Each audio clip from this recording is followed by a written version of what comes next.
नमस्कार, सभी का अभिवादन। आज मैं उपचारात्मक शिक्षण की फिर से बात करूंगा और साथ ही बात करूंगा आज की हमें बच्चों की प्रोफाइल बनानी है, वो हम किस प्रकार बनाएंगे। बात करता हूं उपचारात्मक शिक्षण, रेमेडियल टीचिंग। उपचारात्मक यानी कि हमें उपचार करना है, सीधा सा अर्थ है। यह शब्द चिकित्सा क्षेत्र से लिया गया है। हमारे आदरणीय डीएस सर, आदरणीय गजेंद्र कुमार जी एक शब्द कहते हैं कि प्रैक्टिस, डॉक्टर कहते हैं हम प्रैक्टिस करते हैं, लॉयर कहते हैं, जो हमारे वकील साहब हैं वो कहते हैं हम प्रैक्टिस करते हैं। अरे प्रैक्टिस तो हम शिक्षक करते हैं। उनका ये कहना बहुत उचित मैं मानता हूँ। उपचार कब करेंगे हम? उपचारात्मक शिक्षण का अर्थ क्या है कि हम एक ऐसे बच्चे का चयन करें जिसे उपचार की आवश्यकता है। जो बच्चा किसी भी कारण से, चाहे वो बीमारी के कारण हो, चाहे अनुपस्थिति के कारण हो, चाहे अपने माँ बाप की अज्ञानता के कारण हो, या बहुत से कारण हैं ऐसे कि जिसे उस बच्चा पढ़ाई में कमज़ोर रह जाता है और हमें उसे उपचार देकर एक जो अन्य बच्चे हैं उनके साथ एक लाइन में खड़ा करना है, यह उपचार का मतलब है। अब उपचार कैसे होगा? उत्तर प्रदेश में राज्य के विद्यालयों में हमारे राष्ट्रीय माध्यमिक शिक्षा अभियान के अंतर्गत उपचार की व्यवस्था इस वर्तमान सत्र में फिर से आरंभ की जा रही है। आप लोग सब कर रहे हैं मिलकर। हमने क्या किया? सबसे पहले अपने सभी बच्चों का एक प्री टेस्ट लिया। प्रबोधन ऐप की मदद से उस पर बच्चों की मॉनिटरिंग भी हमने की। प्री टेस्ट लेने के बाद हमने उसमें से छांट लिए बच्चे। किस प्रकार बच्चे छांटे कि ये उपचार के लायक हैं, उसका एक दूसरा पहलू अब आने वाला है, एक महत्वपूर्ण पड़ाव, जिसे मैं इस पूरे उपचारात्मक शिक्षण का सबसे महत्वपूर्ण इंपॉर्टेंट फैक्टर मैं मानता हूं और आप भी मानेंगे। डॉक्टर किस प्रकार इलाज करता है? क्या आपको आज की डेट में जो MBBS, MS या MD जो भी डॉक्टर जिनके पास हम जाते हैं, क्या वो सीधा हमें दवाई देना पसंद करते हैं? शायद नहीं। वो पहले डायग्नोस करते हैं मरीज को, फिर हम उसे डायग्नोस करते हैं कि क्या हुआ आपके, क्या आपकी जीन्स की बात करेंगे, जनरेशन की बात करेंगे, आपके पिता को ये बीमारी थी या नहीं थी, माता को थी या नहीं थी, आज का आपका वेट कितना है, आपकी लंबाई कितनी है ना। फिर बात करते हैं कि भाई पहले क्या था, 2 दिन पहले, 4 दिन पहले, 5 दिन पहले, और फिर एक चार्ट देते हैं आज तो कि भाई अपना BP आप चेक करके लाएं, यानी प्रोफाइल बनती है।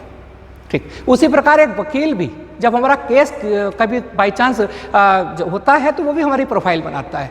तो शासन ने एक बहुत अच्छा निर्देश दिया कि हमें प्रत्येक बच्चे की एक प्रोफाइल बनानी है, और प्रोफाइल बनाने के बाद हम एक जानने का प्रयास करेंगे कि वो बच्चा कमज़ोर है तो वो पढ़ाई में कमज़ोर क्यों है, ऐसा कौन सा फैक्टर है, ऐसा कहाँ उपचार की ज़रूरत है। क्या सभी बच्चों को एक जैसे दवाई देकर ठीक किया जा सकता है? नहीं ना। तो इस प्रकार एक आज मैं बात करूंगा आपकी रेमेडियल क्लास में बच्चों की जो प्रोफाइल है वो हम कैसे बनाएंगे, और मैं चर्चा करूंगा साथ ही साथ कि प्रोफाइल प्रत्येक बच्चे की अलग होगी, और उस प्रोफाइल को बनाने की आज मैं बात करूँगा। अब मैं आपसे बात करूंगा कि प्रोफाइल प्रपत्र जो कि शासन द्वारा आपको भेजा गया है, हम सभी को भेजा गया है, उस प्रोफाइल पत्र में मात्र 3 पृष्ठ हैं। उनमें अगर हम ये सोचेंगे कि 3 पृष्ठ में किसी बच्चे की प्रोफाइल बन जाएगी, क्या बन जाती है क्या? अगर उपचार देना है बच्चा, वो तो बच्चे पर डिपेंड करेगा ना। तो इसे 3 पृष्ठ का ना समझें आप, इसे 40 पृष्ठ, 50, 60, 70, जहाँ तक आप किसी बच्चे के लिए ले जाना चाहते हैं ले जाइए। मैं एक एक पॉइंट की बात करता हूँ। फ्रंट पेज, आप अपना प्रोफाइल पेज हम जब प्रिंट कराएंगे तो बाकायदा कॉलेज का नाम आदि अट्रैक्टिव बनाइए फ्रंट पेज, है ना। उस पर रमसा राष्ट्रीय माध्यमिक शिक्षा अभियान के लोगो हों, साथ में क्या उपचारात्मक शिक्षण हो, आपका अपना हो सकता है। फिर फ्रंट पेज के बाद विद्यार्थी की सामान्य जानकारी, विद्यार्थी का नाम। अब विद्यार्थी का नाम तो जो आप भरेंगे ही, जन्म तिथि अंकों व शब्दों में, माता का नाम, पिता का नाम, पता, यह सब चीज़ चेंज होने वाली नहीं है। यानी आप फ्रंट पेज पर आराम से गैप देकर स्पष्ट शब्दों में, बल्कि मेरे कहने का मतलब है कि विद्यार्थी का नाम हिंदी में भी अंग्रेजी में भी हम दोनों में लिख लें, माता का नाम, पिता का नाम हिंदी में भी अंग्रेजी में दोनों में लिख लें, और साथ में यहाँ गैप दे दें। बच्चे का फोटो, परिवार की फोटो, परिवार की फोटो की जगह आप माता की फोटो, पिता की फोटो अलग भी लगवा सकते हैं, यानी आराम से एक पेज इसके नाम हो सकता है। उसके बाद हम बात करेंगे पता, फ़ोन, मोबाइल नंबर आदि। जब मैं मोबाइल नंबर की बात करता हूं तो आप मोबाइल नंबर के आगे एक कॉलम ना दें, बल्कि डिफरेंट कॉलम आप दे सकते हैं। पहला माता का मोबाइल नंबर, पिता का मोबाइल नंबर, अन्य मोबाइल नंबर, छोटे भाई का मोबाइल नंबर, तो मोबाइल नंबर में 4-5 लाइन आप डाल दीजिए। ऐसे इसी प्रकार हम ईमेल ID, SR नंबर एक ही होता है तो उसमें भी आप 2-3 कॉलम छोड़ दें। क्यों हम 2-3 कॉलम दें? उसके पीछे कारण यह है कि आज बच्चा वो, क्योंकि ये रेमेडियल रुकने वाली नहीं है, ये रेमेडियल क्लास जो बच्चा इस साल आपके 9th क्लास में ले रहा है वो 10th क्लास में किसी अन्य कॉलेज में भी जा सकता है। तो एसआर के कॉलम भी पहले से आप प्रिंट कराकर उसमें छोड़ें जरूर। एक 2-3 कॉलेज बदल सकता है बच्चा, तो 4-5 लाइन छोड़ सकते हैं। फिर आती है पारिवारिक जानकारी, अर्थात पहली जो विद्यार्थी की सामान्य जानकारी का ए सेक्शन है उसमें हम 1 पेज 2 पेज 3 पेज आराम से लगाएं। फोटो को पर्याप्त संख्या दें, स्पेस दें, संख्या नहीं सॉरी स्पेस दें। फिर आती है पारिवारिक जानकारी। पिता की शिक्षा व व्यवसाय एक लाइन में से समाप्त ना करें, आधा पेज दे सकते हैं कि पारिवारिक जो पिता की शिक्षा तो एक लिमिट है, बाद में चेंज हो सकती है, नेक्स्ट ईयर हो भी सकता है पिता के पढ़ने का शौक हो वो बढ़ा दे अगले साल। जो भी आप प्रोफाइल अपडेट करेंगे तो आएगा। डॉक्टर का काम तो अपनी प्रोफाइल को परफेक्ट बनाना है। प्रत्येक डॉक्टर अपने पिछले पर्चों को जरूर देखता है तभी आगे की दवाई लिखता है। कभी कभी तो इतनी मोटी फाइल हो जाती है, आपने देखा होगा। फाइल क्यों बनती है, आवश्यकता क्या है प्रोफाइल की। पिता की शिक्षा व्यवसाय चेंज हो सकता है, माता की शिक्षा व्यवसाय, यानी मेरे कहने का मतलब ये है कि पर्याप्त स्पेस देकर आप ये जो प्रोफाइल नोटबुक प्रत्येक बालक की है, प्रत्येक बच्चे की नोटबुक बनेगी जो भी रेमेडियल क्लास में सम्मिलित होगा, उसमें स्पेस दें। क्या विद्यार्थी माता पिता के साथ रहता है, हाँ या नहीं, चलो इसमें क्या करेंगे, इसमें भी स्पेस देंगे। वर्तमान सत्र 22-23 में नहीं रहता, 23-24 में आ सकता है, 25-26 में नहीं रह सकता। तो यहाँ उस बच्चे का जितने वर्ष का वो उसका है कम से कम 5-6 कॉलम तो आप देंगे। एक बार हाँ है तो नेक्स्ट सेशन में तो कोई जरूरी नहीं कि वही बच्चा अपने माता पिता के साथ नहीं रहता।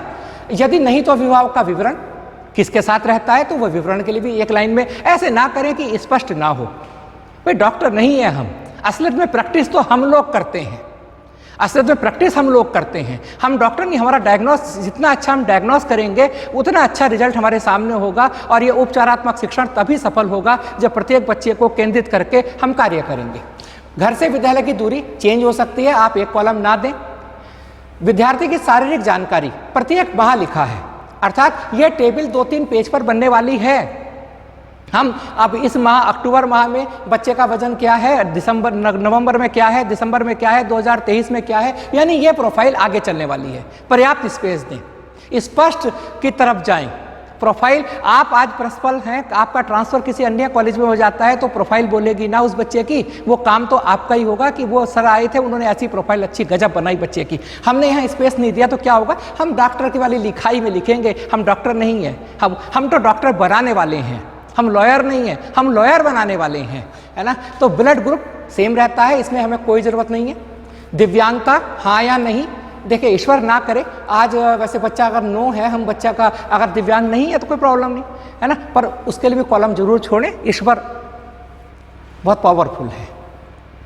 प्रमाण पत्र बनाए या नहीं, आज नहीं बना, अगर बाई चांस दिव्यांग बच्चा है, आज उसका अगर प्रमाण पत्र नहीं बना है, अगर उसका आज प्रमाण पत्र नहीं बना है तो क्या हो सकता है, हो सकता है कि वो आज नो हो, पर यह भी तो हो सकता है बाद में यस करना पड़े, है ना। नेत्र ज्योति सब में स्पेस आपको देना है। स्वास्थ्य परीक्षण वर्तमान सत्र में अगर हो गया है तो कोई जरूरी नहीं नेक्स्ट सत्र में होगा या नहीं होगा, यानी एक बच्चे की प्रोफाइल 9th क्लास का बच्चा है तो वो 12th तक चलने वाली है, 10th का बच्चा है तो 12th तक चलने वाली है और पिछला रिकॉर्ड उसका देखा जाएगा। इसको मैं आपसे कहना चाहता हूँ। अब आगे हम बात करेंगे विद्यार्थी की अभिरुचियाँ। शैक्षिक क्षेत्र छात्र स्वयं भरेंगे। हमारी ज्वाइंट डायरेक्टर आदरणीय सांत्वना तिवारी जी ने बार बार वो एक बात कहती हैं कि ये प्रोफाइल जो बच्चों का मतलब है बच्चों से भरवाएं, बच्चे ज़्यादा अच्छी प्रोफाइल बना पाएंगे अपने अभिभावक से मिलकर, स्पष्ट रूप से लिखवाएं। और मैं भी आपसे यही निवेदन करूंगा। अब ये है खेल, हॉकी, बैडमिंटन, क्रिकेट, फुटबॉल, अन्य में उसकी रुचि है नहीं है, वही मैंने बोला कि आज रुचि नहीं है, बाई चांस फुटबॉल का उस पर संसाधन नहीं है और हो सकता है कि कल आसपास कोई फुटबॉल और बच्चे खेलने लगे तो स्पेस दीजिए। साहित्यिक क्षेत्र, कविता पाठ, इनको पढ़िए, इनमें स्पेस दीजिए। सांस्कृतिक क्षेत्र, गायन, वादन, अभिनय, नृत्य, अन्य, आज भाग नहीं ले रहा है कल ले सकता है तो स्पेस देना होगा। कला क्षेत्र, पेंटिंग, रंगोली, मेहंदी, काष्ठकला, मूर्तिकला, अन्य।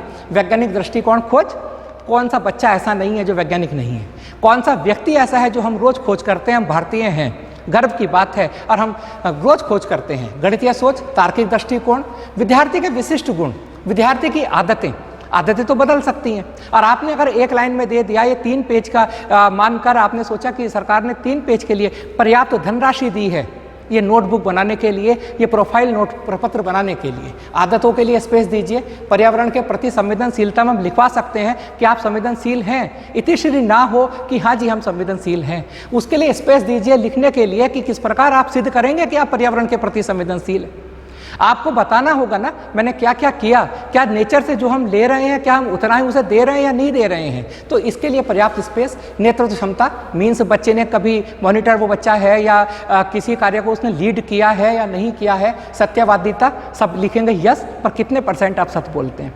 बच्चों से पूछिए, बच्चों को हमें मोटिवेट करना होगा कि कृपया अपनी प्रोफाइल डॉक्टर से, जब डॉक्टर कहता है मुझसे कुछ न छिपाइए, किसी लॉयर के पास जाएंगे तो वो भी ये कहेगा अगर आपको केस का मुझसे चाहते हैं कि मैं पूरा परफेक्ट आपके साथ हूँ तो फिर प्लीज़ मुझसे कुछ न छुपाइए, अगर आपने गलती भी की है तो मुझे बताइए, तभी मैं आपकी हेल्प कर पाऊँगा। तो सत्यवादिता की तरफ जाएँ, स्वच्छता की तरफ बच्चे की तरफ जाएँ कि उसका क्या प्रयास है, क्या वो रहता है, बच्चे को ही कहने दीजिए। हो सकता है कभी कभी लिखकर हमें अपनी गलतियों का ज़्यादा एहसास हो जाता है, पर्याप्त समय दीजिए। मैं मानता हूं कि सबसे इम्पोर्टेंट फैक्टर, और आप भी शायद मेरी बात से सहमत होंगे, कि अगर हम प्रोफाइल डायग्नोस डॉक्टर ठीक कर लेता है या कोई भी इंजीनियर ठीक कर लेता है किसी समस्या को डायग्नोस, तो उसकी समस्या का समाधान निकल पाता है। और निदानात्मक उपचारात्मक से पहले वो भी जरूरी है।